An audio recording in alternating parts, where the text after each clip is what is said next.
Hello everyone, welcome. My name is Brigitte. Thank you so very much for joining me for these online chair yoga classes. I'm so very happy to have you here online with me. If you are new to my classes, and even if you are not new to my classes but new to doing my classes online, I just want to take a couple of moments here to go over a couple of things with you to make your practices at home as safe and as successful as they can be.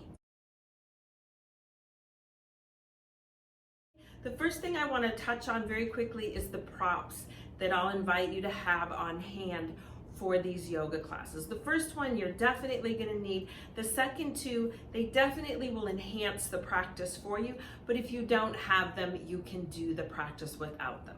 So the first one is the most obvious. You probably already figured it out. You're going to need a chair. You want a sturdy chair. Dining room chairs work very well for this. We prefer you have a chair that doesn't have arms. Definitely don't use a chair that has wheels, even if you think you can get it into a safe space to practice. That's just a big risk. So if you can, use a chair that has the bottoms of all four legs on the floor and no wheels, that's going to be your best option. If you have a chair with arms and you don't have any other options, that's fine. A hard chair, no cushioning, which is what I have, is a nice option. But again, if you have cushioning, we can make that work. We can make just about anything work except wheels, and you don't, of course, want a big overstuffed chair if you can avoid that. You want a chair that supports good posture.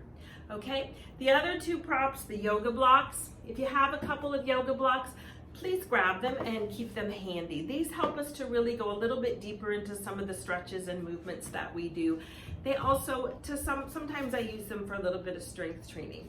I'll give a link here with this video on where you can get those on Amazon if you want to order on Amazon. You can also buy them in a big box store like Target or Walmart or some sporting goods stores, but usually Amazon has the best prices. Okay, I have the 4-inch wide blocks. If you have 3-inch, that's fine. To me, especially with chair yoga, that's more a matter of preference. Okay, the other thing, if you've done in studio, in center classes with me, you know I use the resistance bands. Just a couple of things. You want something that's kind of low to moderate intensity. You don't want the super tight, intense resistance bands. Those are gonna be too difficult to use. If you've ever done physical therapy, something about that intensity, if you've used these in physical therapy, that's nice. You might be able to use what you have left over from physical therapy that hasn't been sitting around too long. But the big thing is you want it to be about 60 inches long. So if your band's shorter, something like half that, that's gonna be too short for some of the stuff that we do, okay? So if you have those, and I'll give you a link to this one on Amazon too. These are only about $5, so they're not super expensive. At least they are as I film this video.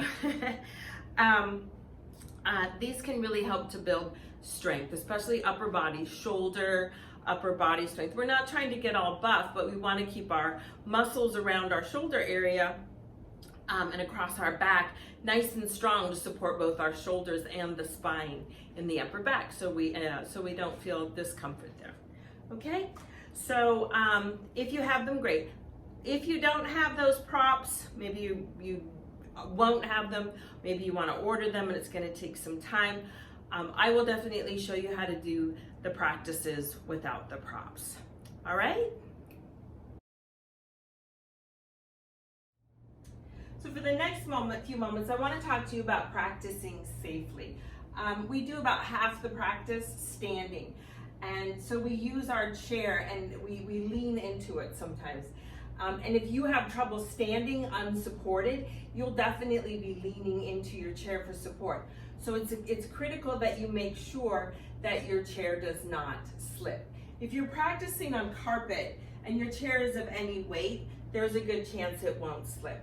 If you're practicing on carpet and you have, for example, a folding chair, you might want to find something to put under the chair to prevent it from slipping, or butt up against a wall, which I'll show you in just a moment. So, you can certainly find things, rubber grips to put under the chair, under the legs of your chair, that might help with that. You definitely want to make sure though that they have a good grip.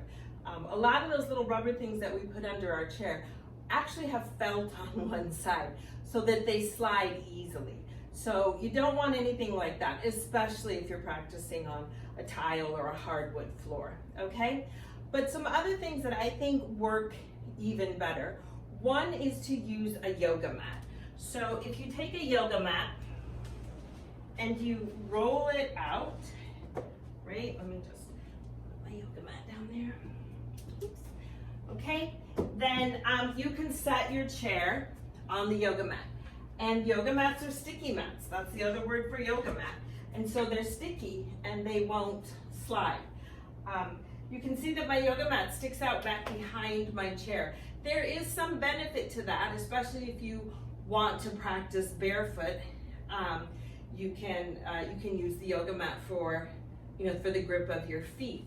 It can be a tripping hazard, so if you feel it's a tripping hazard, you'd want to buy either a very inexpensive yoga mat or use an older yoga mat and cut it so it's just about the size of the surface of the chair. Then the chair won't slip on that small piece. The best thing, if you can do it, is to butt your chair up against the wall, right? Because then it's not going anywhere.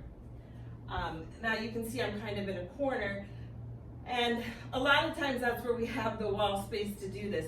You do want to make sure, that you can move your arms.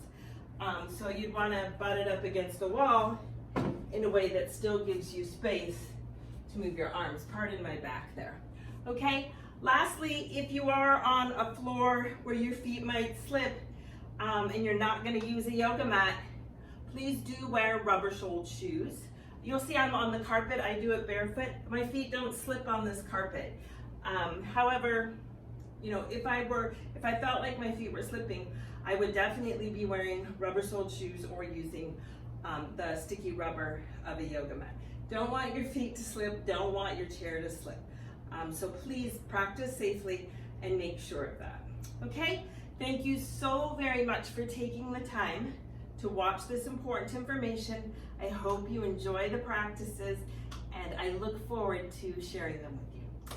Have a great practice. Namaste.